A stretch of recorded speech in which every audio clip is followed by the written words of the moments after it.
this is something that I was talking about a while back, and people were saying, the White House was saying that this wasn't real inflation, that this would not happen. And now we're seeing it's real. And this has been going on for many, many months. This Thanksgiving will be the most expensive Thanksgiving that we've seen in quite some time. It's over a 20% increase just from last year for all the good stuff that families throughout the country will want to do. And of all the things what you're seeing with the inflationary pressures, probably none have pinched people as bad as these gas prices that have been going up. If you go back, the gas about a year ago, right now it's like $3.34, I think, is the average in Florida. That's like $1.30 more than what it was at this time last year. So we've got folks that are commuting. We've got families that have obligations, and that just eats in to their budgets. And that's the thing. We got job openings, we've got a lot of creating jobs, and that's great. And we're doing our part here in Florida.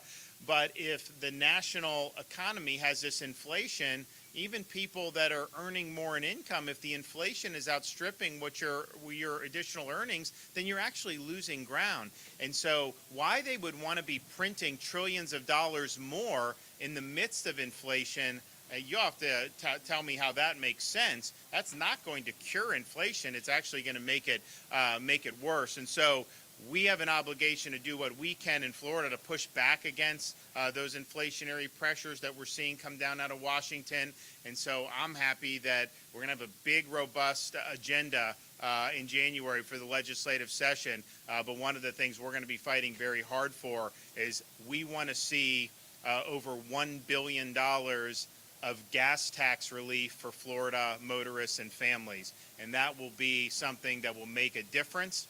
It's clearly not going to eliminate all the inflation because it's gone up so much, but it will make a real difference in folks' pocketbooks. And I think we're going to get a lot of good support for that. I mean, we've had a great history in this state of having low taxes and cutting taxes. There's different times when you need to do that in different areas. And I think right now, with what we're seeing with gas prices, we need to do what we can at the state level to provide relief. And so I'm going to be asking the legislature to join me in doing that, and I think it'll make a big, big difference. I also just like to say we've got some of our legislators here now, commend them about the special session last week.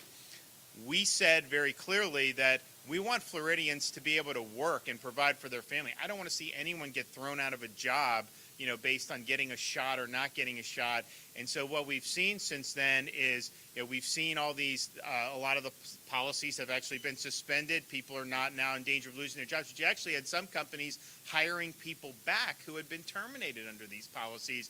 Of course, we've got a lawsuit in Tampa for the federal contractor. The Sixth Circuit now has all the OSHA lawsuits, and then we're going to go up to the 11th Circuit on this CMS mandate. But you've already seen success. I mean, now we're going into Thanksgiving. You're going to have thousands of families in Florida who have peace of mind in knowing that they're going to have jobs for the rest of the year and beyond. And that's really what it's all about. We saw this happening.